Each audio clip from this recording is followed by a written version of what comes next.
marriage. More good women have lost a marriage into war, famine, disease, and disaster. You have talent, darling. Don't squander it.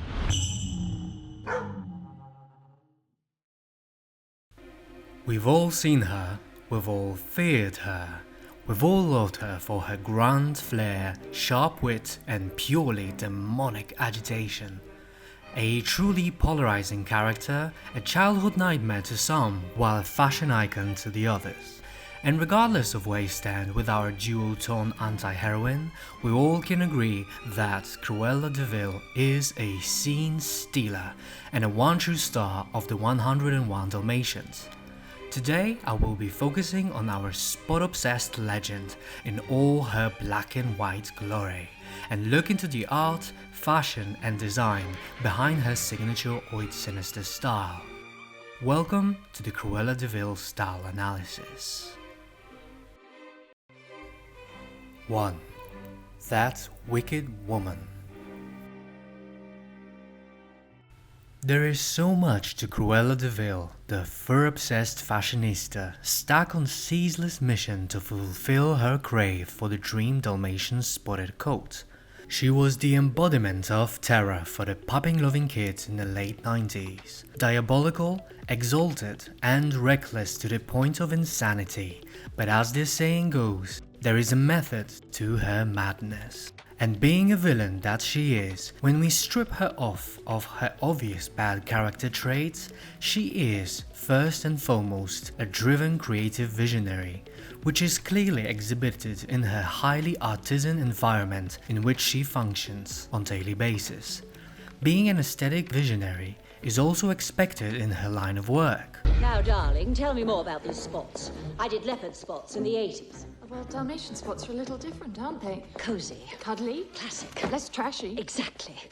Cruella is a fashion powerhouse maven, bringing to mind references to the incredible high-key fashion editors, either fictional ones, like here in this scene with uncanny similarity to a later creation of Miranda Priestley from Devil Wears Prada, or the actual ones, as her larger-than-life persona, flamboyant creative drive, and penchant for peculiarities. I'm beginning to see spots. Brings to mind the legendary Harper's Bazaar and Vogue editor-in-chief Diana Vreeland, who is an undisputed queen of the 20th century fashion history. I love rouge. Totally artificial. And totally artificial, yes. We live an artificial life. We lead certainly an artificial life in an artificial town. So I mean, why all this naturalness? It's so bloody boring. It's a form of laziness.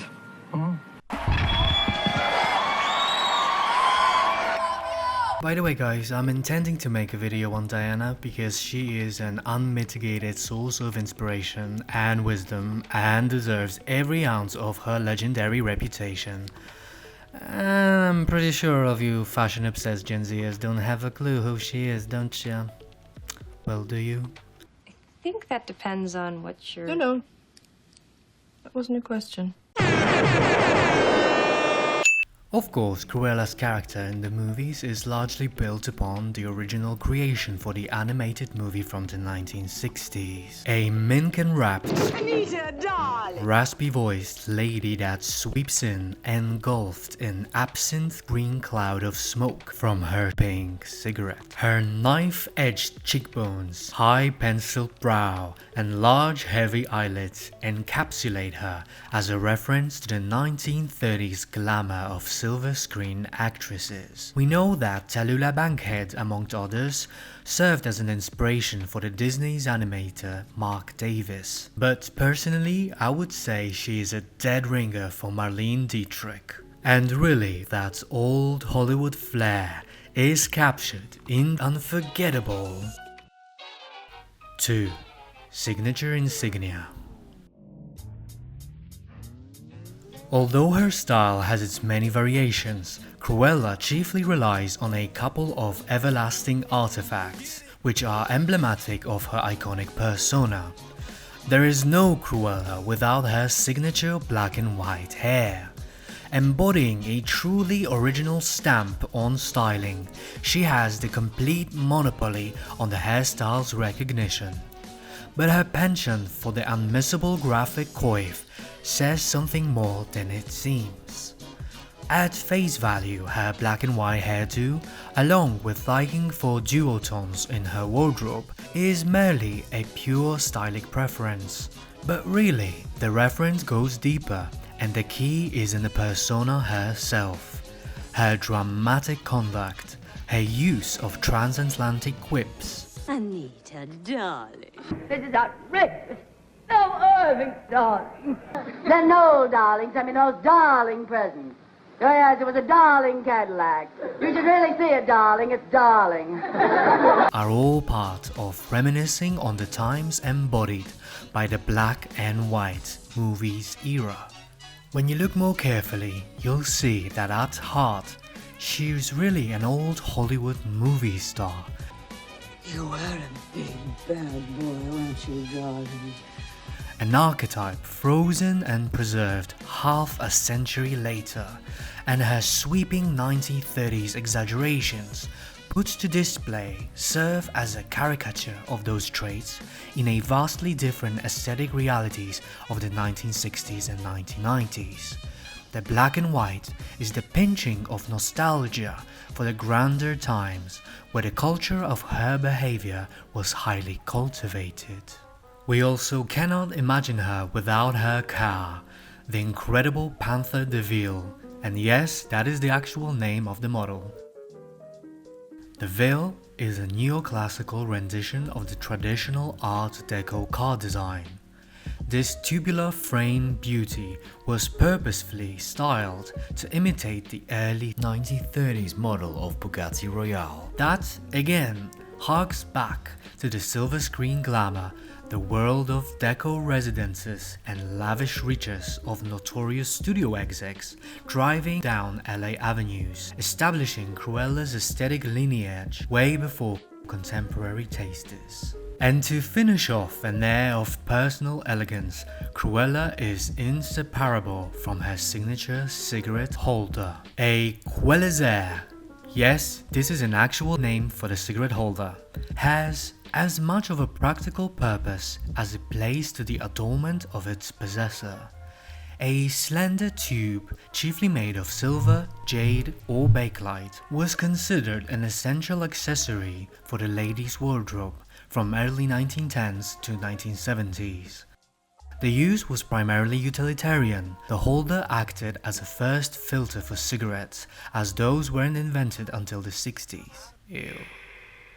It also reduced staining of teeth and fingers or gloves, as well as kept the side-stream smoke further away from smokers' eyes and out from ladies' hat brim.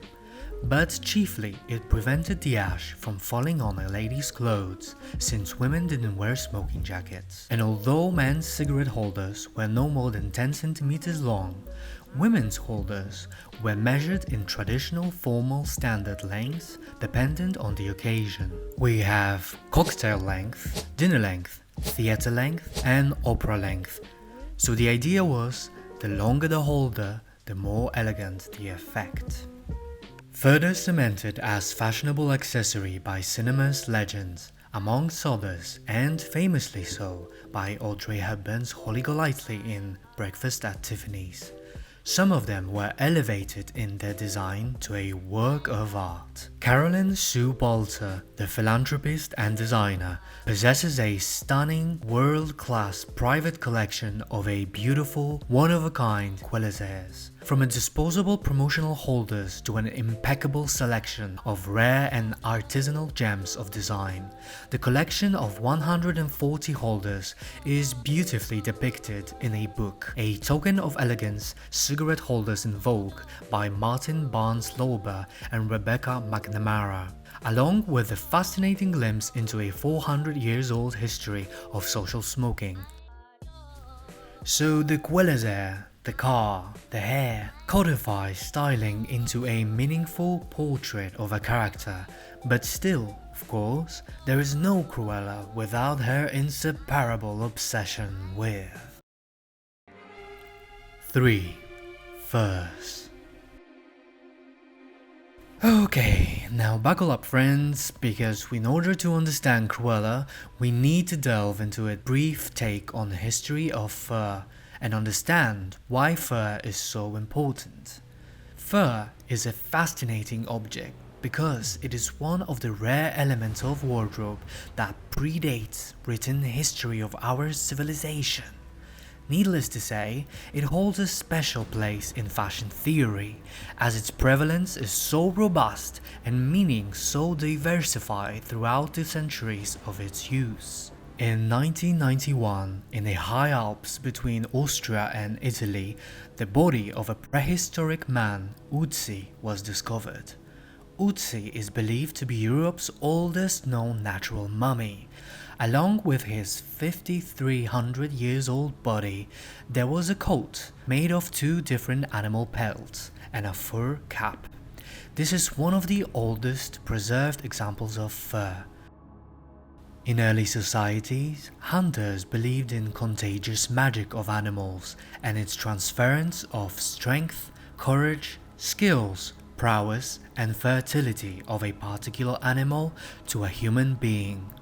Hercules is often depicted sporting a lion's skin, suggestive of heroic might and virility.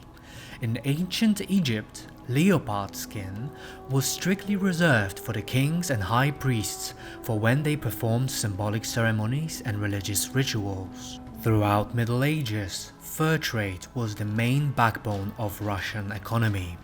Forcefully collected as tax from native Siberian tribes, fur was thought as a soft gold which provided Russia with a hard currency.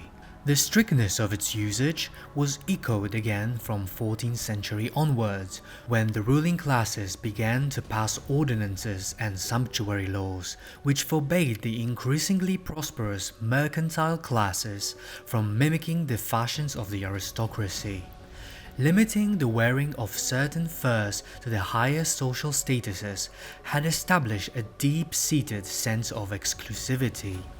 Furs such as marten and grey squirrel were reserved for the aristocracy, while fox, hare and beaver clothed the middle and the goat, wolf and sheepskin the lower. But nothing emanated pure royalty like the ermine fur. I'm sure you came across this famous pattern, so prevalent in many paintings throughout history. The backstory of associating ermines with royals is an interesting one and stemming from an old legend. Apparently, when hunters were seeking the highly prized fur of the small animal, they would smear the entranceway of its lair with mud before commencing the chase. Tired and exhausted after a long run, the ermine would flee to its home only to find mud on the entrance. Rather than sully its coat by running through the filth, the ermine would give itself up to the hunters and dogs who had followed it. As it would rather die than be soiled, the ermine had inspired a famous Latin saying, "Potius mori quam fedari," death before defilement and death rather than dishonor. And although there is something rather deeply ironic in the idea of hunting down creatures for the sake of cultivating its purity, the representation of a noble moral virtue to die defending your belief, combined with a Christian notion of Jesus dying on a cross for his unbreakable adherence to his true faith, had created a potent mix of fitting analogies. Ermine fur was soon utilized as a design element in heraldry, following the innumerable linings of coronation cloaks, crowns and peerage caps, symbolizing the untainted purity of one's high rank. To this day, ermine represents an ultimate expression of a high-key regality. Fast forward to the 1930s, and fur yet again had seen a steep surge in popularity, chiefly due to its newfound use in Hollywood. Yet again, we look at silver screen stars who use the overtly fluffy pelts to exude a sense of carefully crafted transatlantic aura of luscious sophistication. famous faces sported minks, sables, and chinchillas, cultivating a rarefied world of a movie stardom. The combination of ancient animal magic, aristocratic exclusivity, and a newfound elevated elegance of film's industry idea of modernity created a unique and potent image of unsurpassed desirability, which ignites imaginations to this day. People wear fur because of the fascination with status and by extension a performance of class. But of course it goes without saying that fur clothing presents an extreme moral dilemma, with senseless brutality of killing animals and present alternatives such as faux fur invented in the 70s, the animal rights activists continue to question the ethics of such practices in contemporary times.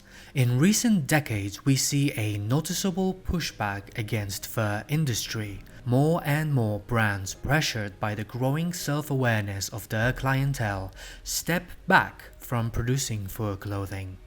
Renowned department stores and even entire regions progressively ban sales of furs. Yet, the fur still reigns supreme in some circles, and prices continue to surge, as so is the paradoxical nature of luxury goods.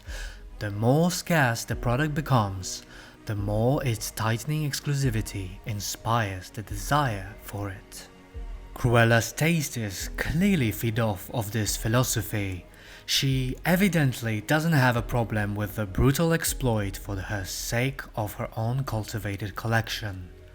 The very drive for sensual pleasure and aesthetic realization diminishes any questionable ethics and even feeds her with a competitive streak for its completion, which altogether makes her such a deliciously unambiguous villain.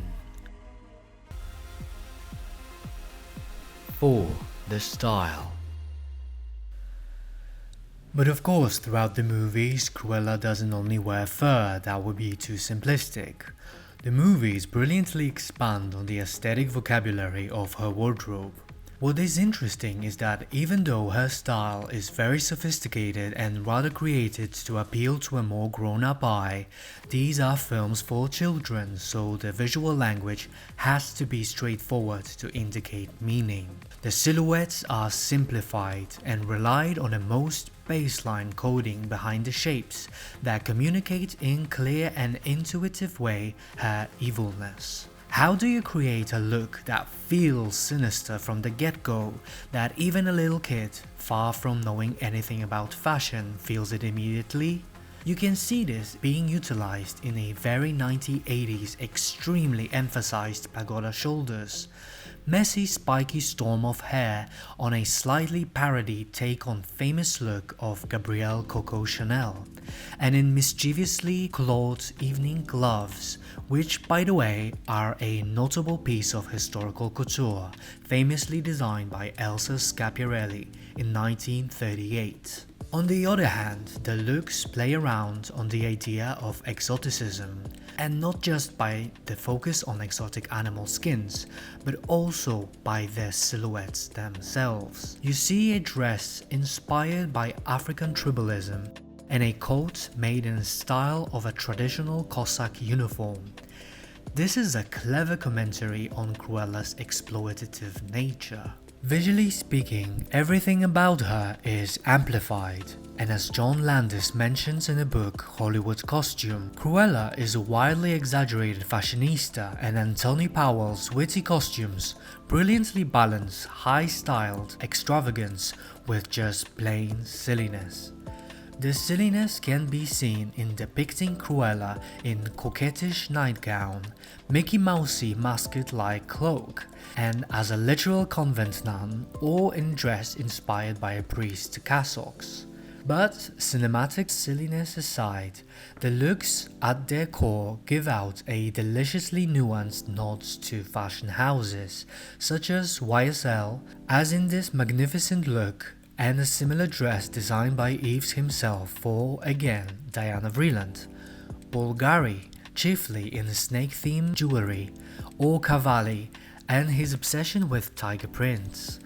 But above all, to me, Cruella is, first and foremost, a Mugler woman. And I mean the OG 1990s Thierry Mugler couture.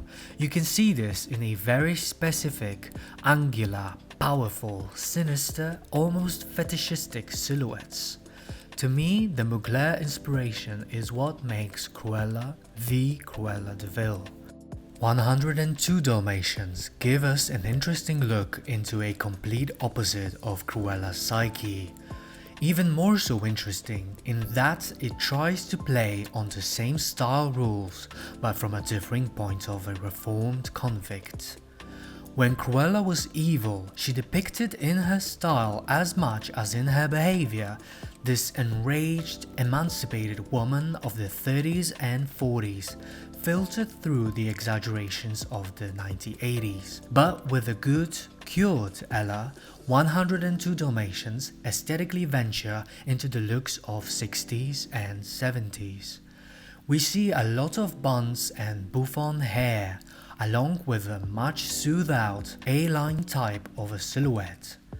As an answer to a sinister Coco Chanel, now we see a dainty reference to a style of Jacqueline Kennedy.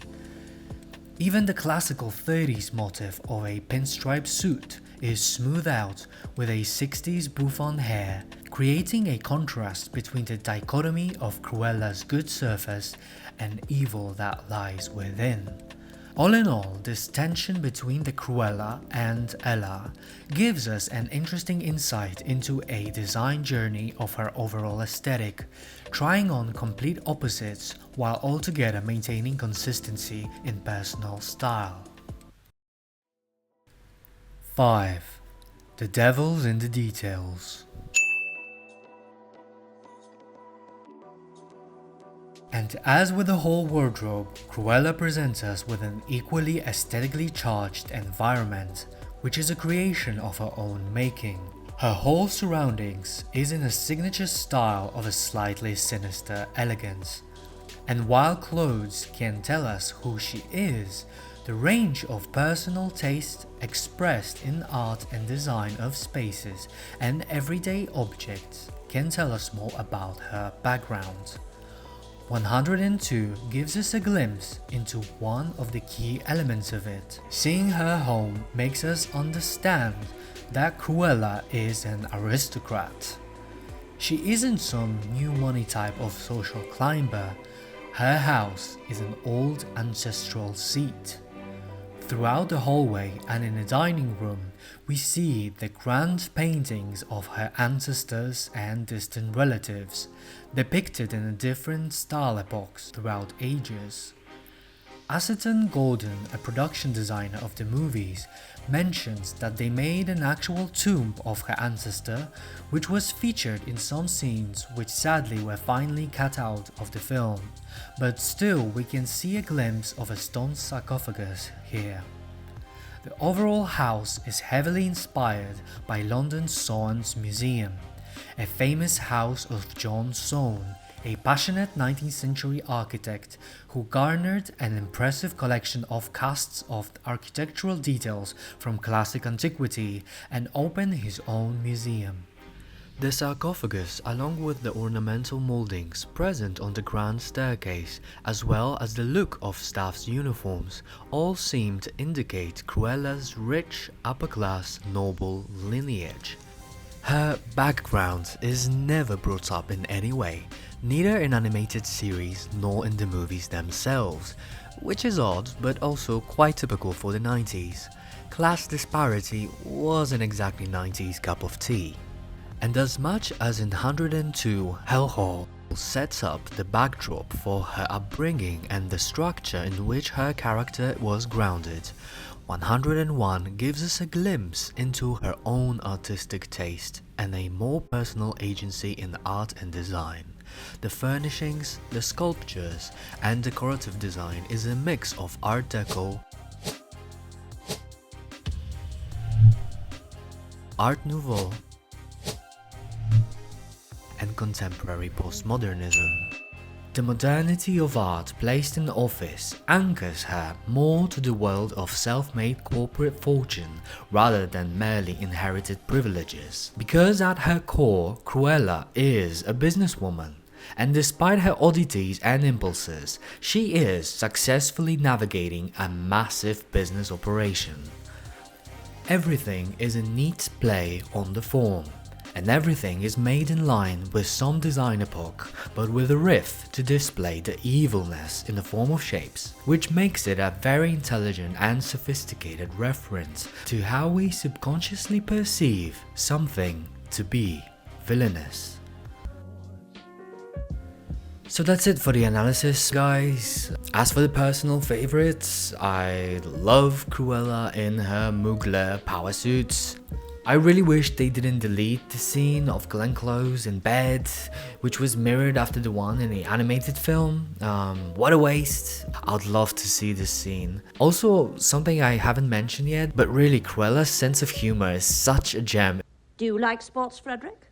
Oh, I don't believe so, madam. I thought we liked stripes this year.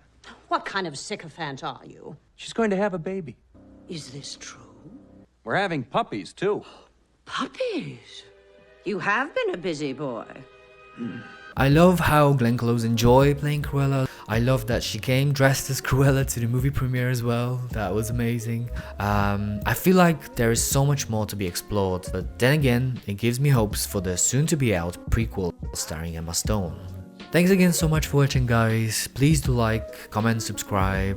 What are your favorite aspects of Cruella de Vil? Drop me a comment below. Happy to hear all your thoughts. Again, thanks a lot and see you in another video coming soon.